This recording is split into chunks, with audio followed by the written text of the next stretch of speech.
The jungle station on Vareth 7 was never quiet. Something was always breathing in the dark, clicking, rustling, testing the edge of firelight with cautious paws.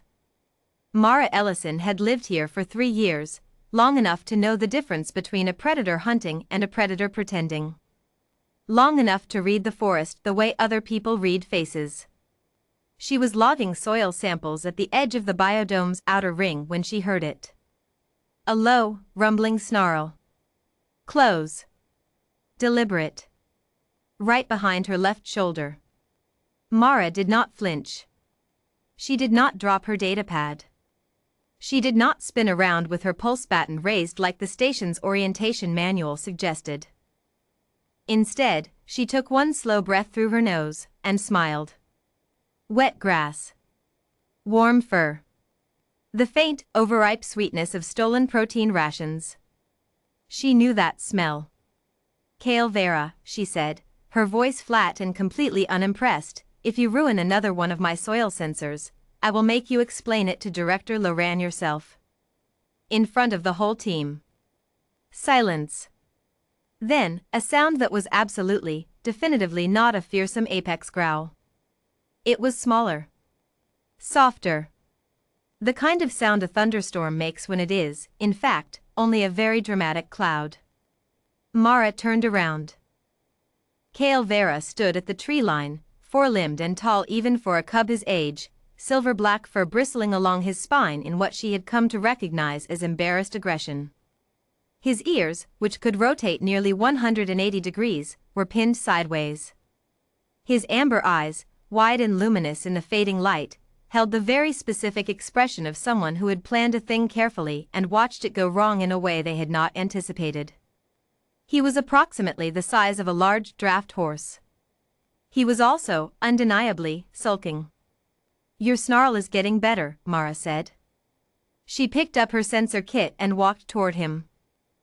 You've been practicing. His upper lip twitched.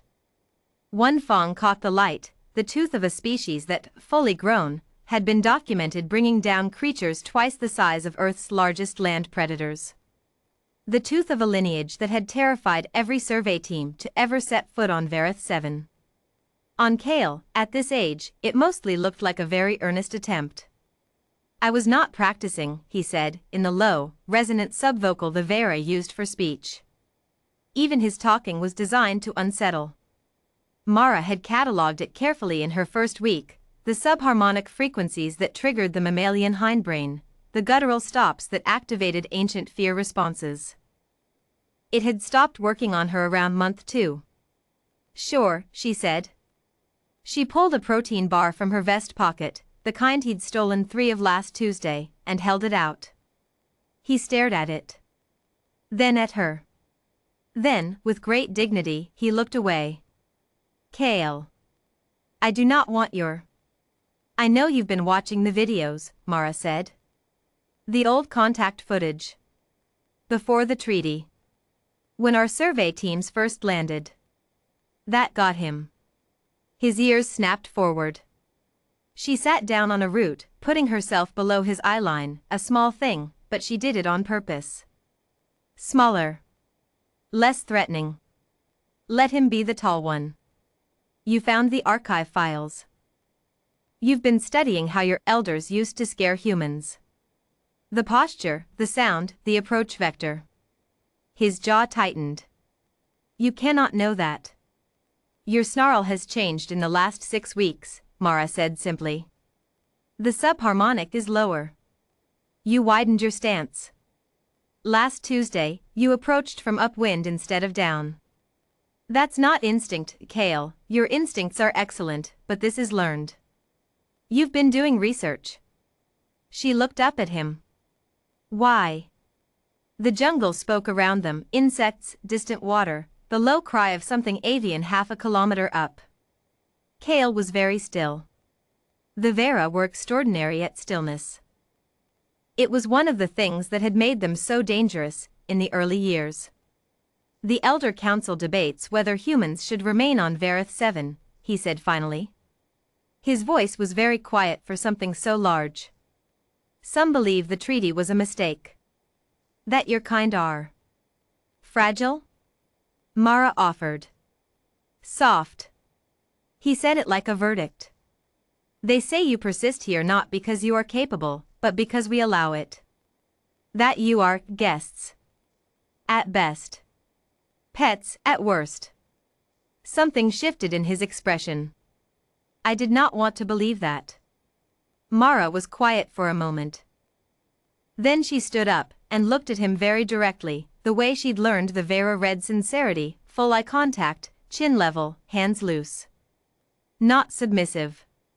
Not aggressive. Present. You practiced snarling at me, she said, to see if I would run. He held her gaze. Yes. And? You knew my smell, he said. Before you turned around. You were not afraid. His ears shifted, something complicated moving through them. The elder Rovok says humans fear everything. That it is your nature. That your bodies are built wrong for this world and your minds are built wrong for surviving it. A pause. I have watched you for 3 years, Mara Ellison. I have seen you fall into a flood ravine and climb out cursing. I have seen you put your bare hand into a nesting burrow to free a trapped juvenile. I have seen you walk back into a storm twice because you forgot your soil sensor. Mara had the grace to look slightly sheepish about that last one. I do not think Rovok is right, Kale said. But I did not have proof. So I practiced snarling at me to gather data. Yes. Mara looked at him for a long moment. This cub, who was already taller than most of the station's structural supports, who had teeth like carved bone and claws that could strip bark from a hardwood tree in one pass, who had spent 6 weeks secretly studying archival terror footage because he wanted to defend her species to his elder council and needed to understand what he was defending them against. Kale, she said. Yes. Your snarl nearly worked, for what it's worth. The subharmonic is genuinely unsettling. I felt it in my back teeth. He blinked. Both sets of eyelids. But here is what I need you to understand. She held out the protein bar again, and this time he took it, carefully, claws retracted in the gesture she'd come to understand as a Vera thank you. We are not here because you allow it. We are not here because we are pets, or guests, or because we are too soft to know the difference.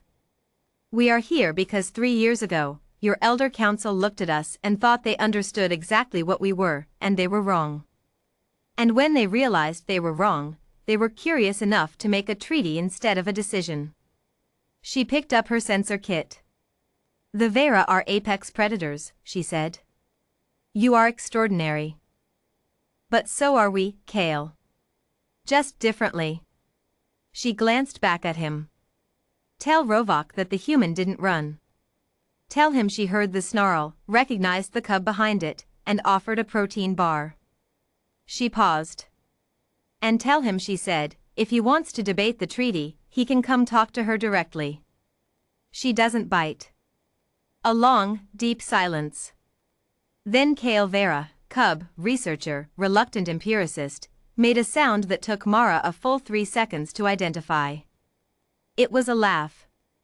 Low, resonant, shaking the air. He will not find that funny, Kale said. Good, said Mara Ellison, and walked back into the light.